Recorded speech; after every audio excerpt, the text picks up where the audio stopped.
बुरा सपना शेख चिल्ली की कहानी। शेख चिल्ली की कहानी। बेटा शेख, क्या तुमने दोबारा वही सपना देखा? शेख चिल्ली की चिंतित मां ने उससे एक सुबह पूछा। तुम पूरी रात बेचैन रहे और करवटें बदलते रहे। शेख चिल्ली ने अपना सिर हिलाया और फिर अपनी बाहों को अम्मी के गले में डाला। अम्मी ही तो उसका पूरा परिवार थी। आज मैं तुम्हें हकीम जी के पास ले चलूंगी, अम्मी ने कहा। इंशाअल्लाह वो तुम्हारे इन खराब सपनों का खात्म कर देंगे। हकीम ने बड़े धैर्य से शेख चिल्ली की कहानी को सुना। कई रातों से शेख चिल्ली को एक बुरा सपना आ रहा था जिसमें वो खुद एक चूहा होता था और गांव की सारी बिल्लियां उसका पीछा कर रही होती थीं। जागने के बाद भी बड़ी मुश्किल से ही शेख चिल्ली अपने आप को यह समझा पाता था कि वो एक चूहा नहीं बल्कि एक लड़का है। मेरे बच्चे को यह तकलीफ क्यों है? शेख की मां ने हकीम से पूछा। जब वो छोटा था तो एक जंगली बिल्ली ने मेरे बचाने से पहले उसे जोर से नोचा था। क्या वो उसी सपने को बार बार देखता है? शायद, हकीम ने कहा, पर आप इसकी ज्यादा परवाह न करें। खराब सपनों की बीमारी जल्दी ही ठीक हो जाएगी। बेटा शेख, आज से हर शाम को तुम मेरे पास दवा के लिए आना, और यह मत भूलना कि तुम एक चूहा नहीं बल्कि एक खूबसूरत नौजवान हो। यह सुनकर शेख का चेहरा मुस्कान से खिल उठा। हर शाम हकीम बिता बाप के इस लड़के से कोई 1 घंटा बातचीत करते थे, फिर उसे कोई हानिकारक दवाई देकर घर भेज देते जिससे कि शेख को रात को अच्छी नींद आए। धीरे धीरे शेख चिल्ली और हकीम अच्छे दोस्त बन गए। हकीम ने शेख को अच्छी सेहत और साफ सफाई के बारे में सरल बातें बताईं। बेटा शेख, उन्होंने एक शाम को कहा, अगर मेरा एक कान गिर जाए तो क्या होगा? हकीम जी, तब आप आधे बहरे हो जाएंगे। शेख ने हकीम के बड़े बड़े कानों को घूरते हुए कहा। ठीक फरमाया, हकीम जी ने कहा। और अगर मेरा दूसरा भी कान गिर जाए तो फिर आप अंधे हो जाएंगे हकीम जी, शेख ने कहा।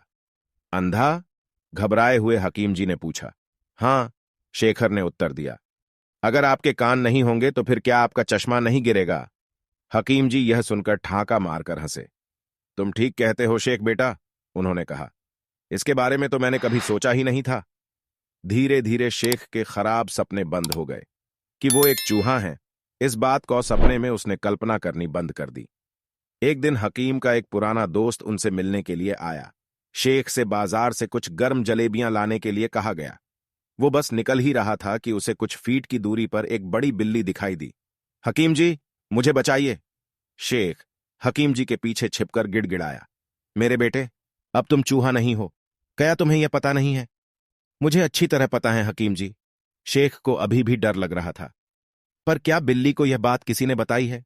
अपनी मुस्कुराहट को दबाते हुए हकीम ने बिल्ली को भगा दिया। उसके बाद शेख को दिलासा दिलाने के बाद उन्होंने उसे जलेबियां लेने के लिए भेजा। मैं इस लड़के के पिता को अच्छी तरह जानता था। हकीम जी के मेहमान ने शेख चिल्ली के बारे में कुछ सुनने के बाद कहा, मैं उसके घर जाकर उसकी मां से दुआ सलाम करना चाहूंगा। शेख आपको अपने घर ले जाएगा, हकीम जी ने कहा। कुछ करारी जलेबी खाने के बाद और कहवा पीने के बाद शेख और मेहमान शेख के घर की ओर चले। क्या यह सड़क सीधे तुम्हारे घर को जाती है? नहीं, शेख ने कहा। मेहमान को कुछ आश्चर्य हुआ। मुझे लगा यह जाती होगी, उन्होंने कहा।